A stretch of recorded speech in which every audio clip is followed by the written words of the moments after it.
Hi, it's time for Foreplay Radio Sex Therapy with sex therapist and author myself, Lori Watson, and my co-host, Tony Del Medico, our psychotherapist. And we are here to talk to you about all things sexual and all things intimate, hoping to help you get the most out of your sex life. You can check us out on the web at foreplayrst.com. Let us know what you think and let us know what you want to hear about. Sex Talk with Lori and Tony. Lori, where is foreplay going to lead us today? Today, Tony, we're going to talk about parents being lovers still. You know, I write a blog about married and still doing it, you know, because so many people become sexless after just 2 years, I might add. But parenting, as you've noted in the past, you know, is kind of the lowest period of sexual satisfaction and the lowest period of marital satisfaction as well. Parenting is not foreplay. And parenting is not for the faint of heart. It is a really difficult time in life. And I think just the topic itself, parents and still lovers, is a really tall order. Thinking about the topic, in some ways, it made me think about two distinct periods as a parent and a lover myself. And two periods of incredible stress and confusion. One is, I think, with the beginnings of the first pregnancy and the coming of the first child. That's a huge shift for a couple. You go from being boyfriend and girlfriend or husband and wife all of a sudden to being a family and a mother and a father, and that's a big shift. And what a big did you burden remember? On the sex life. Talk about what you remember, sort of the angst that you went through as. I don't know if we want to talk about this. I'll be in the fetal position in the studio here with my thumb in my mouth. It's probably the most difficult period I've ever experienced. I don't know if there are other guys out there as fathers that go through this as well, but the lack of sleep. I was actively involved, but the lack of sleep. The never-ending demands of the baby, which on one hand, you're full of joy that they're here, but on the other hand, you're really exhausted. Right. We love you, kids. Yeah, and, we really love you. And if you're struggling as a couple with intimacy to begin with, I think it just continues to exacerbate things and really lay both people, you get splayed out and laid bare with the deepest woundings that have already been there. I think it's, you know, what you're saying is so important because you know, we want our kids and we want to be considered good parents and we want to be good parents. And this disappointment and this feelings of exhaustion and the parts about parenting that are difficult, you know, you've just admitted that. And I think so many people try to keep it all inside. They can't admit it. And maybe they both feel it. I mean, I know for young women, it's an exhausting time. Being pregnant, you know, kind of this alien growing inside you. And many women, you know, especially your best girlfriend who runs around and says, you know, wow, this is the best of my life. I've never felt better. And, you know, she doesn't gain an ounce and you're feeling dowdy at 2 months. And I mean, it does a number on your self-image. Your body really changes as a woman. You know, your breasts change. And sometimes that can be great and sometimes it cannot be great. I mean, there's all this fear about the body as a young woman and then let alone nursing a child, which is physically exhausting, a baby being up all night. Parenting is super difficult. And I think, you know, we want to say that, you know, because we want these children and love these children, it's hard to talk about. And we also want our partner to be the strong parent and the parent we think they ought to be. I will say personally, I remember with my first child that I got pregnant and you know, children was something that my husband and I really wanted. We were definitely just about ready for children, but we were 6 months too early, which, you know, looking back, that's so crazy to be worried about this 6 months. But we had just bought a house and there was this fear. And I told my husband, I came out and said, you know, it's blue. The stick is blue. We're pregnant. And I remember him saying, I'm going to go for a run.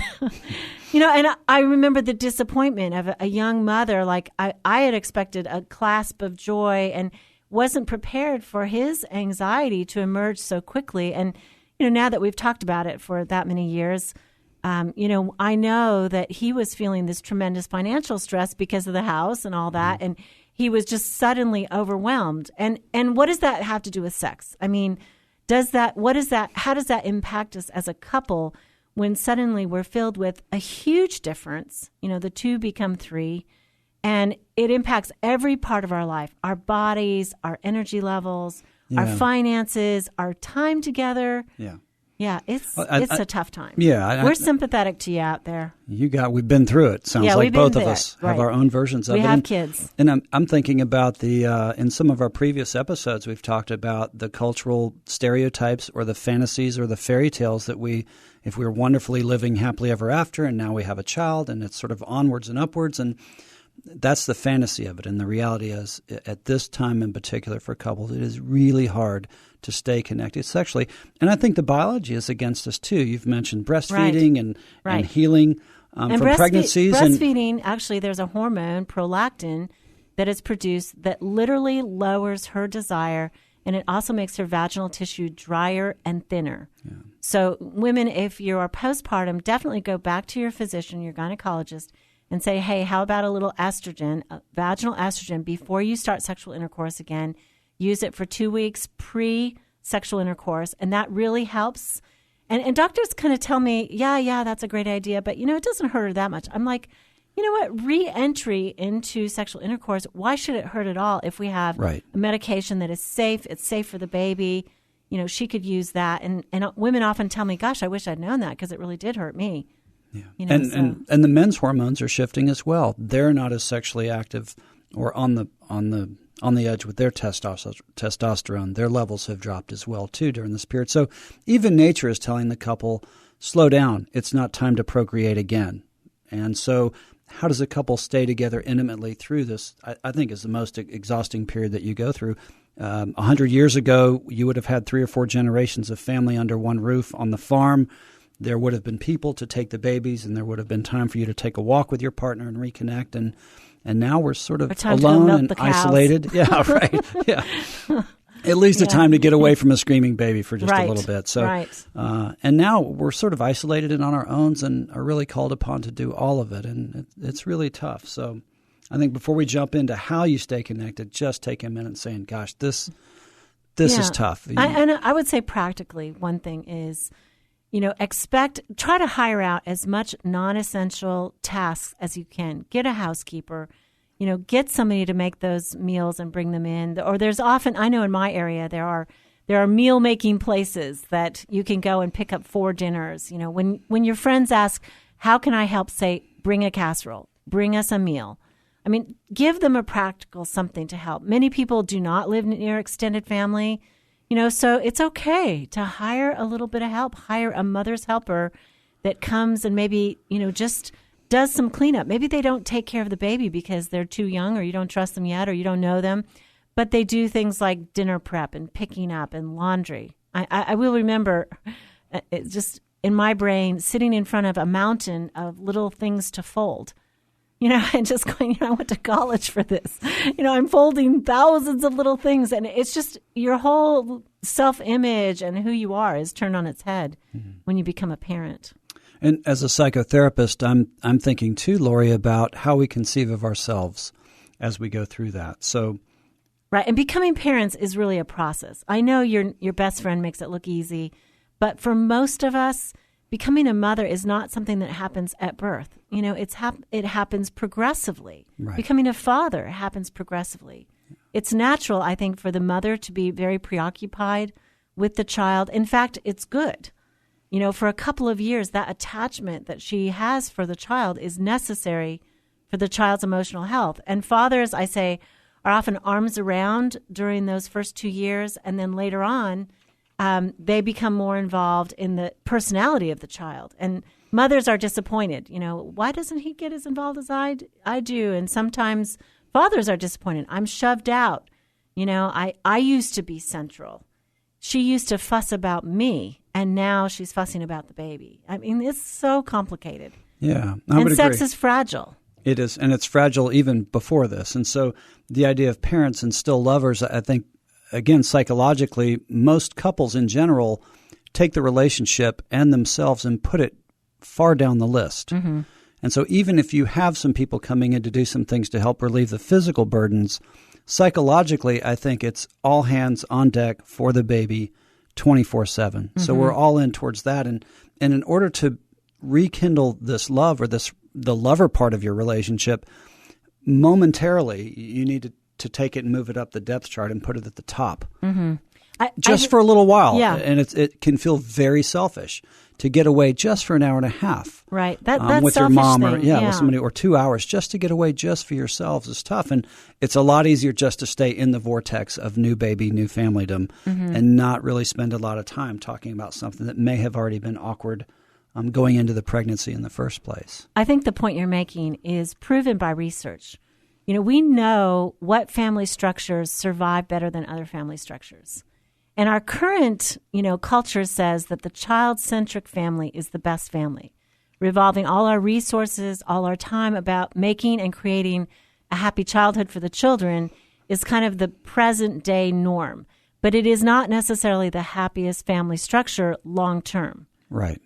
Actually, a structure that honors the marriage as top priority is the best structure, because the love between two people then flows out of that, the coupleship, onto the children.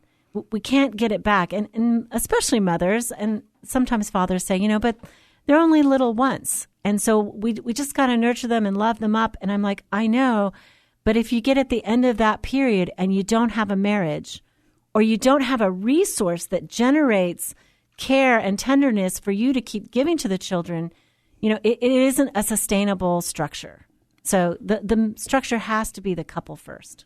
I would agree, Lori. And a lot of the couples that come in are bumping up right against that very thing. So let's come back with some more tips and really some practical advice about how they can do this as a family and prioritize, the coupleship once you become parents. Great. This is Foreplay Radio Sex Therapy with author and sex therapist Lori Watson. And I'm Tony Del Medico, psychotherapist. We'll be right back. Wanting sex again. How to rediscover desire and heal a sexless marriage by certified sex therapist Lori Watson. Each chapter is designed to fix one of the problems that cause low libido, from early marriage through the childbearing years, even all the way through menopause. I've also had men read it and tell me that for them it was the most hopeful thing they read about resolving sexual problems. Look for Wanting Sex Again on Amazon.com. You can also talk to Lori Watson for therapy in person or via Skype. I offer couples counseling and sex therapy, and I think about both aspects of the relationship, emotional intimacy and sexual technique, and that combination together helps marriages be happy. Improve your sex and improve your relationship with Awakening Center for Couples and Intimacy. Find out more at awakenloveandsex.com and sign up for their next couples retreat weekend, hosted by Lori Watson. awakenloveandsex.com. Awaken what's possible.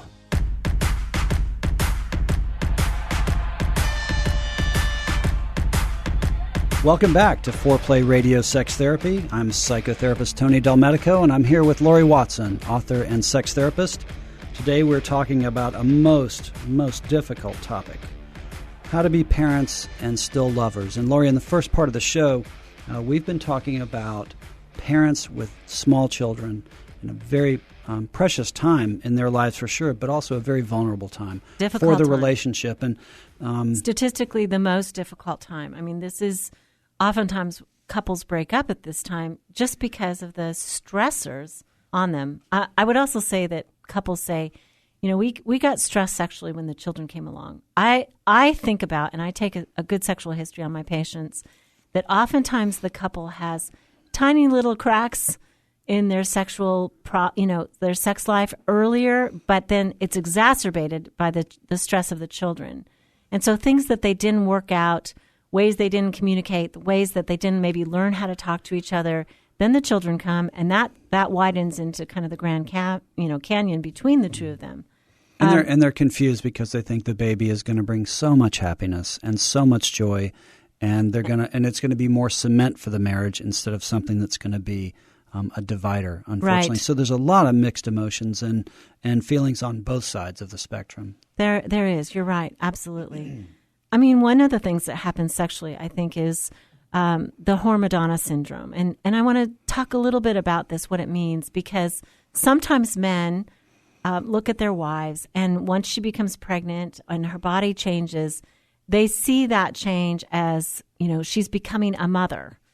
And particularly, I think, as a woman's body changes, sometimes she's heavier, her breasts are more pendulum, and it reminds him unconsciously of his mother. And so he literally turns off desire. I mean, he doesn't feel it anymore. And I would say women split themselves.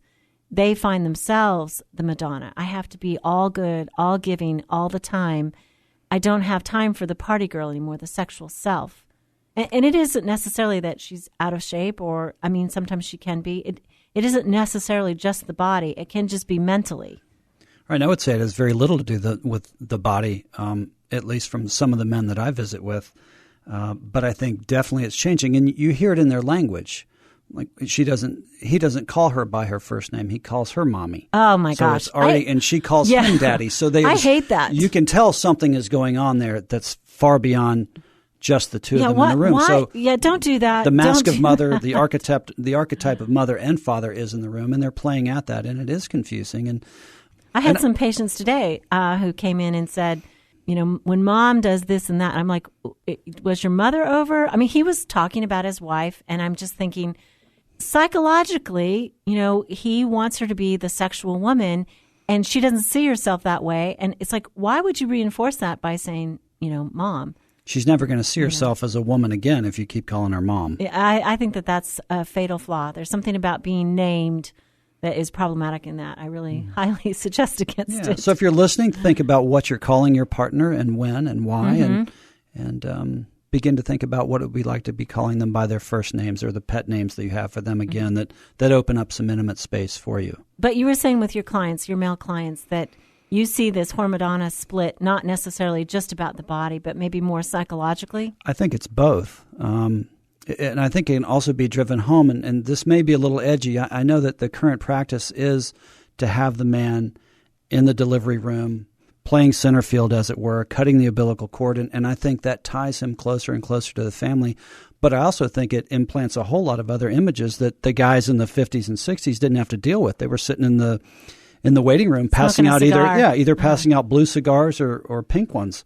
So it's a tough thing to hold the images of a child being born, even though it is beautiful and it is a miracle. And people get defensive when I talk about this, but it is an image that is not sexy, conducive to sex or it could be at all. Anxiety producing for some men. And I think you're right. It's not probably politically correct to say that. I think some men do express that feeling of, wow, her vulva is distorted, and that I hadn't really thought I would see that, and it's scary. This is what dilation means. Yeah, and we expect a lot from young couples in the birth experience. They've never had a birth, and we expect them to go in there, and the man should be the coach. He should be able to get her through this, and she's never been through it.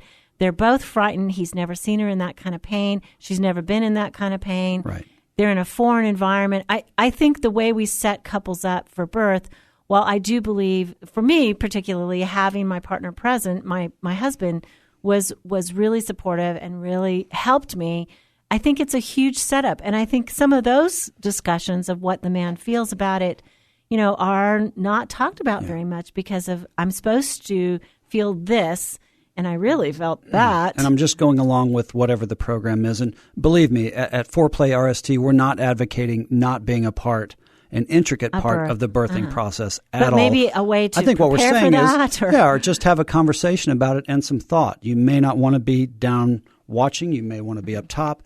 But just feeling your way into how you would like to have this be is important, rather than just being unconsciously dragged through the process. I don't think it's a big thing particularly, but I think it is. It speaks to just how hard it is to get back to feeling sexual and intimate with a partner. So it's just a piece of it. So I also think that nursing is another thing that I hear men react to that is part of the split, that sometimes for them it's the most beautiful thing in the world. And I would say 80% of men think, their wife nursing their baby is the most beautiful thing in the world. But for that other 20%, it's like, those breasts used to be mine, my playthings, and suddenly they belong to the baby. And sometimes for the woman, she's touched out, she's nursing. She doesn't feel like her body has belonged to herself for a very long time, let alone sharing it sexually, let alone the fact that, when you're sexual, sometimes your milk lets down. And we know a lot of women have kind of that ick factor thing going on. They worry about all the potions and lotions and senses and fluids that happen during sex anyway, and this is one more, and they hadn't expected that.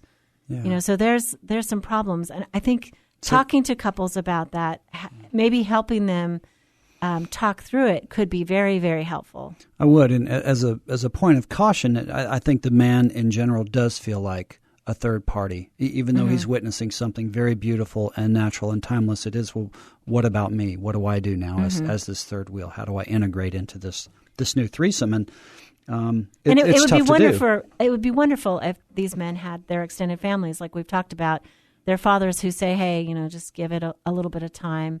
I mean, I think sometimes men have been told, and we all think, okay, 6 weeks, she's going to be ready to be sexual again, and sometimes she's not.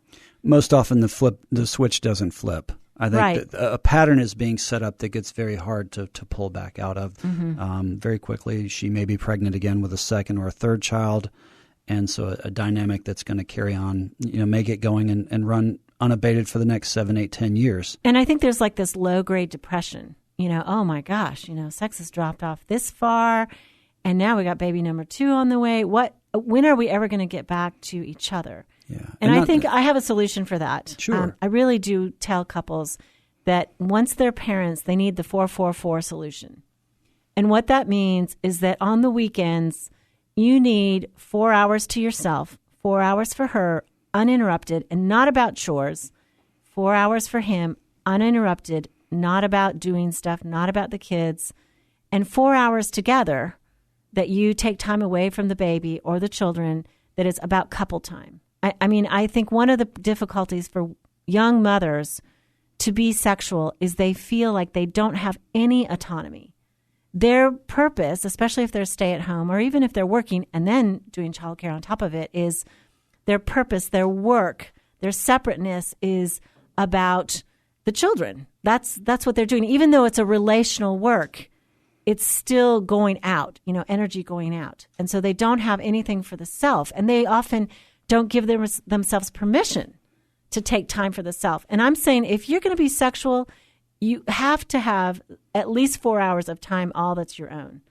So work to build that bottle supply, that milk supply in the freezer so that you can get away for 4 hours with your girlfriends to the park, or say, you know what, you take the baby in the morning, let me sleep in for 4 hours, and take the baby out on a car ride or whatever. And he should have some time too that is unaccounted for. I mean, essentially where he can go for a long bike ride or meet with his buddies, or, we all need kind of a little bit of ourselves back when we have children, because we give so much to the kids. And then we absolutely need to prioritize 4 hours that are just about the couple, a date. And it doesn't have to be, Saturday night. It might be Saturday morning because your energy is better. Your kids are happier and your kids need you to put them to bed at night. Okay, so go out Saturday morning. And couples tell me, when we don't have any money, we don't have any time. It's like when I was a young parent, I went to, some fast food restaurant with my husband, and we sat for 4 hours and talked and did the, refillable Cokes, which was brand new. That says how old I am at the time. And it was a cheap date, and we wandered through bookstores, which don't exist anymore, so I have no more ideas for you. But, we did cheap dates and spent our money on the babysitter. Yeah. And you committed to getting that time alone, which is the most important thing you can do. Yeah, and I think it's wonderful, and I think that's sound advice whether your children are 6 months old or 16 years old. Yeah. So I think it's just fabulous. The 4-4-4 rule, and if you can throw in the 20-20 rule from our previous sessions, I think you're well on your way to getting to the mountaintop. So, Lori, as we wrap up this session for parents and trying to stay still lovers, do you have a tip for the day? Yep, I do. And I think that along with the 4-4-4 rule, I would say designate a period of time, one night a week, that is intimate time. And that doesn't necessarily mean that you're going to be sexual, but, you're going to put the baby down and you're not going to jump back on the computer. You're not going to do work. You're not going to look at your phones. You're going to have a glass of wine together, debrief, talk, and hopefully something will lead to itself and you will have sex. Wonderful. I think my tip, I just want to be a giant yellow warning sign that this is the most fragile time that you will have as a couple. And it's fraught with danger, the potential for affairs, the potential for divorce. And if you don't make the effort to break the pattern that very naturally sets up, you're going to be in for trouble, whether sooner or later. So keep your eyes open. Couple comes first. You got it. That brings us to the end of this episode. I'm psychotherapist Tony Del Medico, and I'm with Laurie Watson, sex therapist and author. You've been listening to Foreplay Radio Sex Therapy. Join us next time for some more Foreplay. Hey, help us stay on top here at Foreplay. We'd love it if you would subscribe and share it with your friends. And please take 1 sec and rate and review us. Thanks so much.